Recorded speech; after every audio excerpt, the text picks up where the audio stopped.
بسم الله الرحمن الرحيم. السلام عليكم ورحمة الله وبركاته.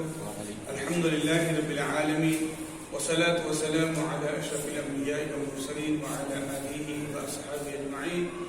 أما بعد، قال الله تعالى في القرآن المجيد والفرقان الحميد: أعوذ بالله من الشيطان الرجيم. بسم الله الرحمن الرحيم.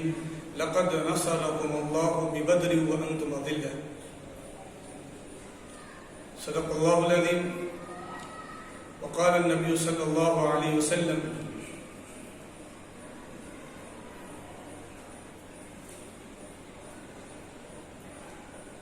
الجنة تحت اقدام الامہات، او كما قال علیہ الصلوۃ والسلام. درود پاک پڑھیں اللہم صلی اللہ علیہ وسلم وعلی آل محمد واصحابہ وبارک وسلم. اللہ پاک کا بے پناہ احسان، اس کا شکر کہ اس نے ہمیں سعادت بخشی کہ رمضان مبارک کے دوسرے عشرے کی 17ویں تراویح پڑھنے کا آج ہم کو موقع ملا، اور آج کی 17ویں تراویح 20 رکعات میں ہم نے 24 پارہ الحمدللہ مکمل سنا ہے، سماعت کیا ہے. اس میں سورہ زمر، سورہ غافر، دیگر صورتیں ہیں. اللہ مجد و کریم اپنے مقدس کلام میں فرما رہا ہے: ان الذین قالوا ربنا اللہ، بے شک جو لوگوں نے کہا کہ ہمارا رب اللہ ہے، ثم استقاموا، اور وہ قائم رہے اس بات پر کہ ہمارا رب اللہ ہے، اور قائم ہے اس بات پر کہ خالق اللہ ہے، مالک اللہ ہے، روزی دینے والا وہی ہے، برکت دینے والا وہی ہے، کائنات کو چلانے والا وہی ہے. والقدر خیرہ وشرہ من اللہ تعالی. اس کو کہتے ہیں استقامت. تھوڑا سا دیکھ کے مائنڈ پزل ہو جانا، مینیپولیٹ ہو جانا اور ہٹ جانا آدمی کو، یہ استقامت نہیں ہے. تو ان الذین قالوا ربنا اللہ، تو جس نے کہا ہمارا رب اللہ ہے، ایک اللہ ہے، اللہ رزاق ہے، تو پھر رزق اسی سے ملے گا. بندے ذریعے ہے، یہ دارالاسباب ہے، لیکن نظر مسبب الاسباب پہ ہونی چاہیے. ہماری نظر صرف سبب پہ رہتی ہے، ہماری نظر صرف اسباب پہ رہتی ہے، تو پھر یہ استقامت نہیں. استقامت دیکھنا ہو تو ان لوگوں کی استقامت دیکھے کہ بدر کے میدان میں ہے، بھائی اس طرف ہے کفار میں، لیکن اسلام سے رشتہ داری نہیں، ایمان کی رشتہ داری نہیں، نبی سے وفاداری نہیں، تو بھائی نہیں ہے. رسول اللہ کے ساتھ ہے، ادھر ماموں ہے رسول اللہ کے ساتھ، تو بھانجا ادھر کھڑا.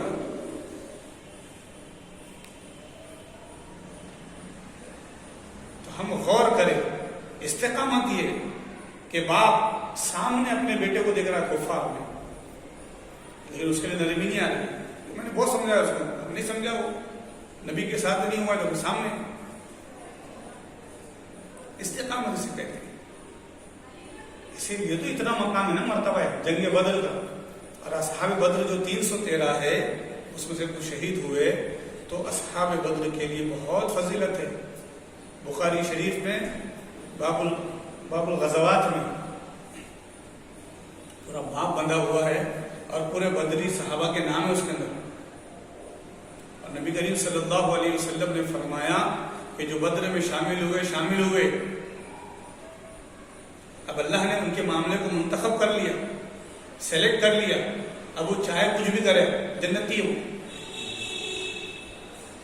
اور پھر محدثین اور فقہا کہتے ہیں کہ 313 جو بدری صحابہ ہے، ان کے ناموں کی برکت تھی کہ اگر وہ بدری صحابہ کے نام پڑھا جائے تو بلائیں ختم ہو جائے، مصیبتیں چلے جائے، تکلیفیں دور ہو جائے، پریشانیاں راحت میں بدل جائے. تو یہ بڑا موقع ہے امت کے لیے کہ وہ اپنے اپنے گھروں میں بدری صحابہ کے نام اسماء البدریین کی تلاوت کرے گا. کل 17 رمضان ہے، انشاءاللہ اس کی برکتوں سے ضرور جو ہے امت کو فائدہ ہوگا. ہمارے یہاں پہ اتنا معمول نہیں ہے، ورنہ عرب علاقے میں اور ساؤتھ میں کیرلا والے یہ اسماء البدرین باقاعدہ انہوں نے اس کو پوئم میں لکھا ہے، نظم میں لکھا ہے. اور ان کی محفل ہوتی ہے، وہ کتنا اہتمام کرتے ہیں وہ لوگ، خوبصورت لباس اور معطر ہو کر شیرنی کا اہتمام، تبرک کا اہتمام. کچھ علاقوں میں نظروں میں بھی 17 تاریخ کو بڑا لنگر کھانے کا اہتمام ہوتا ہے.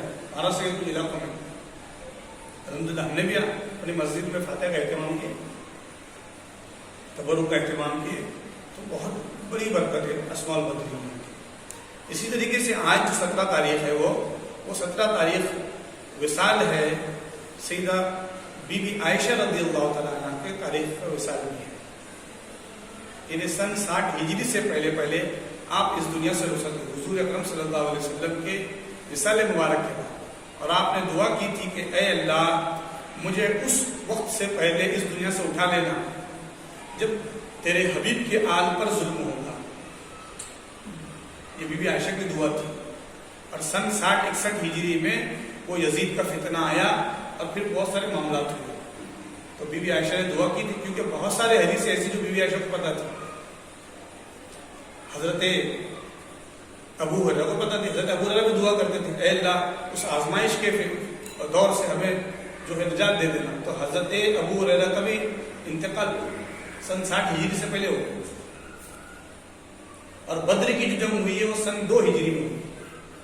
یعنی کہ حضور اکرم صلی اللہ علیہ وسلم جب مکہ شریف سے مدینہ آئے تو وہ ہجرت کا سال پھر دوسرا ہجرت کا سال تھا. اور پھر کچھ میں گوئی اور پوری حرکت کر رہے تھے, کچھ قافلہ وغیرہ بھی آ رہا تھا, تو کچھ شرارت تھی ان کی مکے والوں کی کہ مدینہ جا کے یہ مسلمانوں نے پناہ لیے, ہم ان کو ستائیں گے, ان کو ماریں گے. اب ایک چیز جو ہے قابل غور ہے, میں جو پڑھ رہا تھا, مطالعہ کر رہا تھا میں, کہ بدر جو ہے نہ مکے کے بازو میں ہے نہ مدینے کے بازو میں. دیکھیے آپ حجاج کرام سے پوچھیے, ایک لانگ ٹریول کرنا پڑتا 250-300 کلومیٹر بدر کے لیے, تو اتنے دیر کیوں؟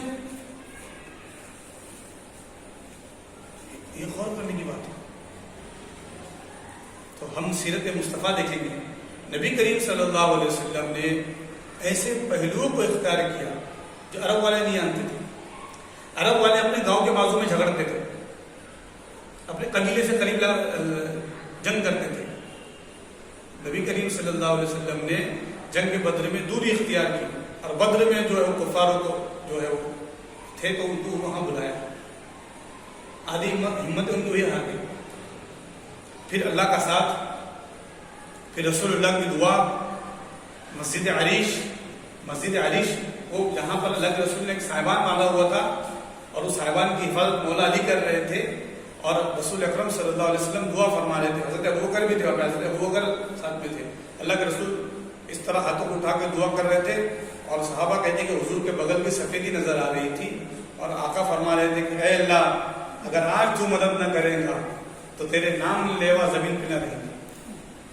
حضرت ابوبکر رو رہے, کہہ رہے یا رسول اللہ بس کیجیے آقا, بس کیجیے. تو وہ مسجد عریش سرکار نے وہاں پہ دعا فرمائی, رحمت خدا بندی کو جلا لایا, کہا فرشتوں اب تسبیح چھوڑو, فرشتوں اب ذکر چھوڑو, فرشتوں جو لگے ہوئے میری عبادت میں اب مصطفیٰ کی اطاعت میں لگ جاؤ. اس تقول یخفیکم ایمدکم بثلاثۃ آلاف من الملائکہ, 3000 فرشتے ہیں. اللہ نے زمین پہ فرشتوں کو اتارا اور کہا جاؤ میرے حبیب کے لیے اب جاؤ, لو میرے حبیب کی خاطر اب جنگ کرو. اللہ کا کروڑ احسان ہے کہ حج کے ایام میں ہم سفر حج میں, زیارت حج میں, ہم نے مسجد عریش میں نمازیں ادا نہیں کی. الحمدللہ اپنے نماز پڑھانے کا موقع بھی ملا. غالباً ظہر یا عصر ہم نے وہاں پہ, عصر کی نماز الحمدللہ ہم نے وہاں پہ پڑھائی ماشاءاللہ. کچھ وہاں کے لوگ بھی شامل ہو گئے نماز میں, اس لیے کہ کچھ مواقع ایسے تھے مسجد بند تھی شاید, تو ایک حصہ بھی ہے وہاں پہ نماز ادا کرنے کا. بہت شاندار خوبصورت مسجد ہے. تو عریش کے معنی ہے صاحبان, تو اسی سے وہ نسبت سے مسجد عریش بنی ہوئی ہے. اسماء البدرین بھی ہے, تو بہت انعام ہے ان کا. ہم چاہیے کہ اپنے گھروں میں فاتحہ کا اہتمام کریں. اور سیدہ عائشہ رضی اللہ تعالیٰ عنہ یہ امت کی بہت بڑی فقیہ ہے. رسول اکرم صلی اللہ علیہ وسلم نے فرمایا عورتوں کو چاہیے کہ وہ مسئلے مسائل بی بی عائشہ سے معلوم کریں, اور عورتوں میں کثرت حدیث و مسائل اگر دین میں موجود ہے تو وہ بی عائشہ رضی اللہ تعالیٰ عنہ کے توسط سے ہم کو ملا ہے.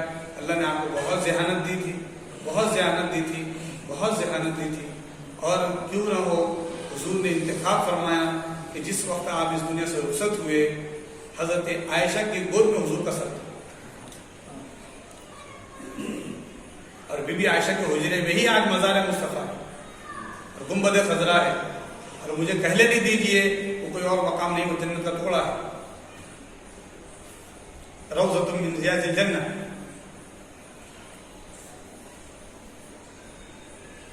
بین حجری و بین مزاری و بین قبری و بین ممبری، ہے نا، میرے حجرے کے درمیان اور ممبر کے درمیان روضۃ من ریاض الجنہ. یہ حدیث لکھی ہوئی بھی وہاں پہ. آقا نے فرمایا یہ جنت کا حصہ ہے اور اسی حصے میں آرام فرمائے.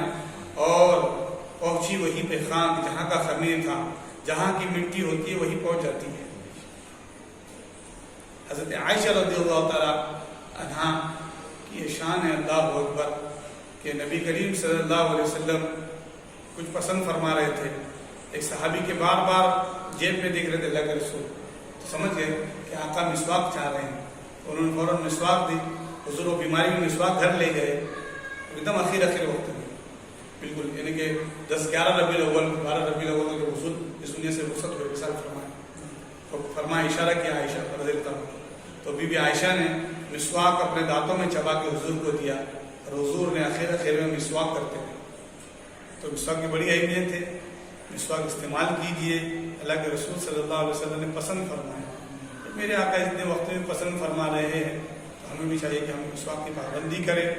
ہو سکتا ہے اس سے بہت سارے فوائد ہوں، امیونٹی پاور ہو، ہمارے باڈی کے لیے ہو، ہمارے دانتوں کے لیے ہو، ہمارے پیٹ اور ہمارے جسم کے لیے ہو، روحانیت کے لیے ہو. کیا چیزیں پوشیدہ ہوگی. نبی کریم صلی اللہ علیہ وسلم نے جاتے تھے ہمیں تحفہ دیا ہے، اللہ پاک قبول فرمائیں. اور آج جو یوم الفرقان ان حق اور باطل کی جنگ ہوئی اور اللہ نے حق کو غالب کیا، 1000 کے اوپر 313 غالب آئے، آج وہ دن ہے. بی بی عائشہ کا وصال بھی ہے. اللہ پاک آج کے دن کی برکت ہم پر نازل فرمائیں. اور اس تاریخ کی برکت سے جو دنیا میں وبا پھیلی ہے، جو پریشانی پھیلی، مصیبتیں پھیلی ہے، ان کے وسیلے سے، ان کے تصدق سے جلد سے اسے ختم فرمائیں. وصلی اللہ تعالیٰ علی خیر خلقی محمد وعلی آلہ وصحبہ. الحمد للہ. السلام علیکم.